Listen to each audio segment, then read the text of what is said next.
रात के सन्नाटे में एक आवाज फुसफुसाती है और वहीं से शुरू होती है मेरी कहानी। स्वागत है तुम्हारा मेरे चैनल पर। अगर डरना चाहते हो तो सब्सक्राइब करो, लाइक दबाओ और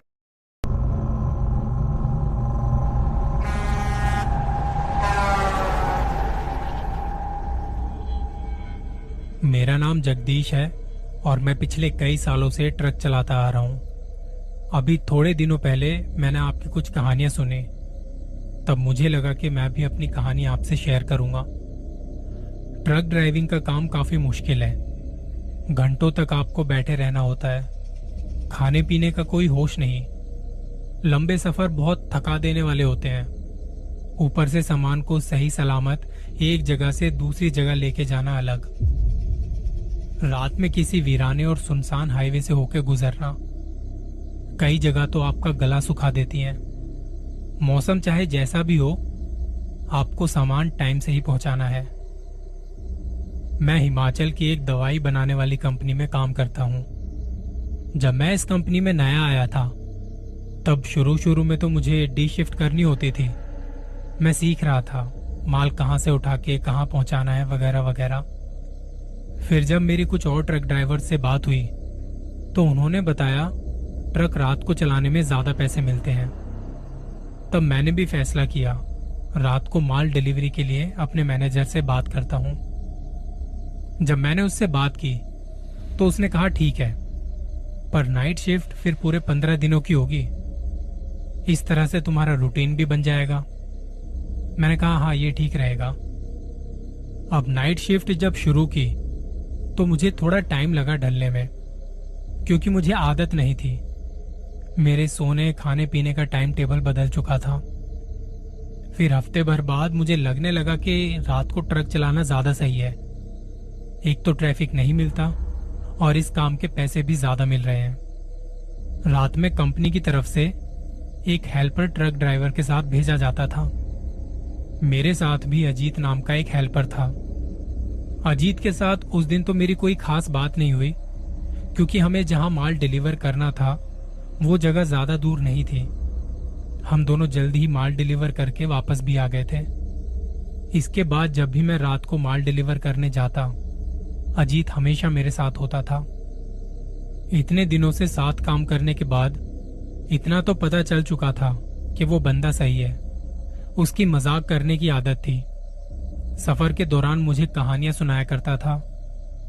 वो दिन बढ़िया बीत रहे थे, पर फिर धीरे धीरे मैं देख रहा था कि उसकी तबीयत खराब हो रही है।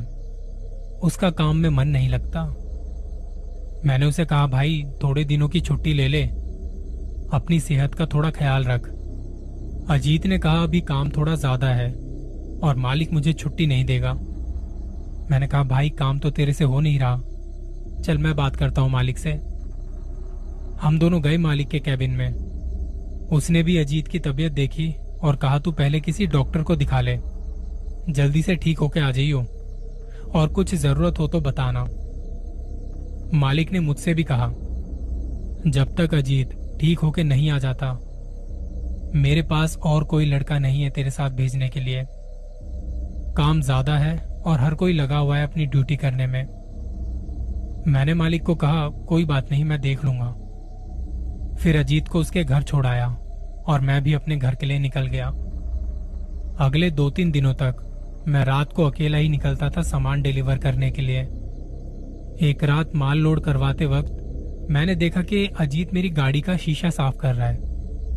मैं उसे देख के चौंक गया कि ये कब आया, इतनी जल्दी ठीक हो भी गया और मुझे इसने आने की खबर भी नहीं दी। मैं उसके पास गया और पूछा, हाँ भाई, इतनी जल्दी वापस आ गया काम पे, और तेरी तबीयत कैसी है? वो मुस्कुराते हुए बोला, तबीयत बढ़िया है और आपको बिना बताए आ गया कि उस्ताद काम पर अकेले होंगे, जाके उनकी मदद करता हूं। मैंने कहा क्या बात है भाई, चल मालिक से मिलके आते हैं, तुझे देख के वो भी खुश हो जाएगा। काम ज्यादा है और लोग कम। मैंने जब उसका हाथ पकड़ा तो उसने मुझे रोक लिया। उस्ताद, मालिक को इस बारे में क्या बताना, उन्हें तो पता ही है कि मैं आपके साथ ही जाता हूं। वापस आके मिल लेंगे उनसे, अभी निकलते हैं बस। मैंने कहा ठीक है, जैसी तेरी मर्जी। उसे ट्रक में बैठने को कहा और हम निकल गए माल डिलीवर करने। आज की रात हमें जहां माल पहुंचाना था वो जगह यहां से काफी दूर थी। अच्छा खासा टाइम लगने वाला था। हमें निकले हुए 2-2.5 घंटे हो गए थे। मैंने अजीत को देखा। आज वो बड़ा बदला बदला सा लग रहा था। न मुझसे बात कर रहा था, न उसने कोई कहानी सुनाई। मैं जब भी उसे देखता वो सामने चुपचाप देख रहा होता। बिना पल के झपकाए वो सामने उस सड़क को देखे जा रहा है। मुझे लगा तबीयत बिगड़ने के बाद से शायद थोड़ा चिड़चिड़ा हो गया है। मैंने एक बार उससे पूछा, सुन रेडियो चलाऊं? वो बस सामने देखे जा रहा था। उसने मेरी बात का कोई जवाब नहीं दिया। मैंने रेडियो ऑन कर लिया। मुझे पुराने गाने सुनने का बहुत शौक था। मैं रेडियो की फ्रीक्वेंसी ठीक कर रहा था और तभी कोई भजन चल पड़ा। उसने एकदम से मेरी तरफ देखा और फिर रेडियो की तरफ। मैंने उससे कहा, क्या हुआ भाई? उसने कहा, उस्ताद मुझे ये गाने पसंद नहीं आ रहे, बंद कर दो और चुपचाप ट्रक चलाते रहो। मैंने कहा, भाई तू ही तो कहता था तुझे गाने सुनना कितना अच्छा लगता है, आज क्या हुआ? उसने फिर से सामने की तरफ देखना शुरू कर दिया। मैंने भी गाने बंद कर दिए। इस वक्त हम जिस रास्ते पर थे वो काफी वीरान और सुनसान था। मैंने कहा, यार लगता है आज गलत रास्ता पकड़ लिया। तब उसने बिना मेरी तरफ देखे कहा, हम सही रास्ते पर हैं, बस चलते रहो। ये कहते हुए वो अजीब तरह से मुस्कुरा रहा था। मैंने उससे पूछा, भाई तुझे कैसे पता ये रास्ता सही है? क्या इस रास्ते के बारे में तुझे कुछ पता है? उसने मुझसे कहा तो कुछ नहीं, बस सामने देखते हुए उसने अपनी गर्दन हाँ में हिलाई। मैंने कहा, अच्छा तो बता इस रास्ते के बारे में थोड़ा, क्या जानता है? उस्ताद जो भी आप जानते हो वो सब कुछ मैं भी जानता हूं इस रास्ते के बारे में। और वो दोबारा से हंसने लगा। उसकी ये बात मुझे कुछ समझ नहीं आई। मुझे अब उस रास्ते पर डर लगने लगा। जैसे जैसे उस रास्ते पर आगे बढ़ रहे थे वो और ज्यादा सुनसान होता जा रहा था। मैंने सोचा फोन करके किसी दूसरे ट्रक वाले से पूछता हूं इस रास्ते के बारे में। इतनी देर से मुझे यहाँ पे एक गाड़ी तक नजर नहीं आई। मेरे उल्टे हाथ की तरफ फोन रखा था। मैंने उसे उठाने के लिए ट्रक की स्पीड थोड़ी कम की और जब मैं फोन उठा रहा था तो अचानक से मेरी नजर अजीत के पैरों पर गई। उसके पैरों में कुछ जख्म बने हुए थे और पैर कुछ अजीब तरह से मुड़े हुए थे। मैंने अपना फोन धीरे से उठाया और अजीत को पता भी नहीं लगने दिया कि मैंने अभी कुछ ऐसा देखा है। मैंने फोन में एक कांटेक्ट नंबर डायल किया और इतने में वो बोल पड़ा, देख लिए मेरे पैर, अब ट्रक को यहीं रोक ले। मैंने उसकी बात का कोई जवाब नहीं दिया कि अगर मैंने यहाँ पे इस सुनसान रास्ते पर ट्रक रोका तो ये मेरे साथ पक्का कुछ गलत कर देगा, पर अगर ट्रक को थोड़ा तेज चला के मैं आगे ले जाऊं जहां कुछ गाड़ियां दिखाई दें तो शायद ये मुझे कुछ ना करे। दरअसल मैं अब समझ चुका था कि ये अजीत तो नहीं है। इस वक्त मेरे साथ कोई छलावा है जो उसका रूप लेके मेरे साथ बैठा हुआ है। मैंने एकदम से ट्रक की स्पीड तेज कर ली और बिना उसकी तरफ देखे जितना तेज भगा सकता था भगा रहा था। उसने एकदम से मेरी तरफ देखते हुए कहा, तुझे मेरी बात समझ नहीं आई? मैंने कहा, ट्रक रोक तो मतलब रोक। मैंने उसकी तरफ डरते हुए अपनी गर्दन हिलाते हुए मना कर दिया। उसने अपने होठों को ऊपर की तरफ मरोड़ना शुरू कर दिया। उसकी आंखें लाल होने लगी। वो गुस्से में था। शायद उसे मेरी बात पे गुस्सा आ गया था। उसका शरीर मेरी आंखों के सामने बड़ा होता जा रहा था। वो सब देखकर मेरा दिल बाहर आने को था। लग रहा था आज मैं बचूंगा नहीं। और वो अपने असली रूप में आके बैठा बैठा हंसने लगा। उसे देख मेरे हाथ कांपने लगे। आंखों के आगे धुंधलापन सा छाने लगा। मेरा शरीर साथ नहीं दे रहा था और कांपते हाथों से ट्रक का स्टीयरिंग संभाल न पाने की वजह से वो कच्चे रास्ते पर उतर गया और एक बड़े से पेड़ से जा टकराया। मैं वहीं बेहोश हो गया। इसके बाद मुझे नहीं पता कि मेरे साथ क्या हुआ था। जब अगले दिन मेरी आंख खुली तो धीरे धीरे आंखें खोलते हुए कुछ रोशनी का एहसास हुआ। जब ठीक से आंखें खोली तो मैं एक अस्पताल में था। मेरे आसपास कुछ लोग खड़े थे।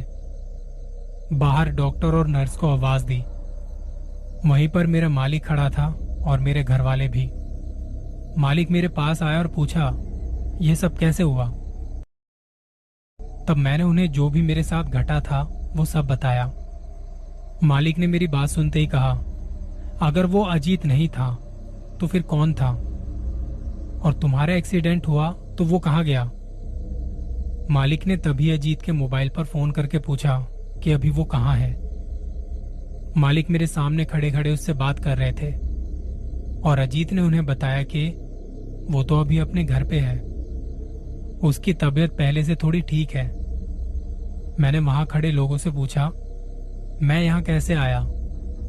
तो एक आदमी जो वहीं से गुजर रहा था, उसने ट्रक देखा जो एक पेड़ से टकराया हुआ था और उसके अंदर में लहूलुहान पड़ा था। फिर उसने मुझे उठाया, अपनी गाड़ी में अस्पताल तक छोड़ा।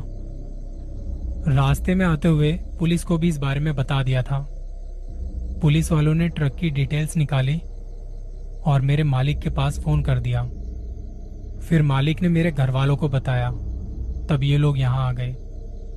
मेरे दिमाग में यही चल रहा था कि आखिर वो था कौन और वो मेरे पीछे क्यों पड़ा। तकरीबन 3 हफ्ते तक मैं घर में पड़ा रहा था और फिर एक दिन अजीत मुझसे मिलने आया। वो ठीक हो चुका था और उसने तब तक पता लगा लिया कि मेरे साथ जहां ये सब हुआ, लोग बताते हैं वहां एक छलावा है जो अकेले आते जाते लोगों को अपना शिकार बनाता है और उन्हें मार के उनकी आत्मा को अपने साथ ले जाता है। मेरा नसीब अच्छा था कि मैं उस रात बच गया। इसके बाद मैं कई महीनों तक ट्रक नहीं चला पाया। बिल्कुल ठीक होने में वक्त लगा और जब मैंने दोबारा से ट्रक चलाना शुरू किया तो दिन के समय चलाता था। रात के समय घर वालों ने ट्रक चलाने से मना कर दिया था और कहीं ना कहीं मेरे अंदर भी वो डर बैठ चुका था। अब कोशिश करता हूं ऐसे रास्तों से ना जाऊं और हमेशा किसी न किसी को अपने साथ लेके चलूं। ट्रक चलाना बिल्कुल भी आसान काम नहीं है। मैं तो ये कहूंगा कि जितने भी लोग रात को डिलीवर करने जाते हैं उनको सैल्यूट है। बाकी आज के एपिसोड में बस इतना ही। जगदीश की कहानी आपको कैसी लगी बताना जरूर। मेरा नाम प्रवीण है। जल्दी मिलेंगे किसी नई कहानी के साथ। दुआओं में याद रखना। अगर आपको ये कहानी पसंद आई हो तो लाइक कर दीजिए, चैनल को सब्सक्राइब कीजिए और कमेंट में बताइए कि अगली बार आप किस तरह की कहानी सुनना चाहेंगे।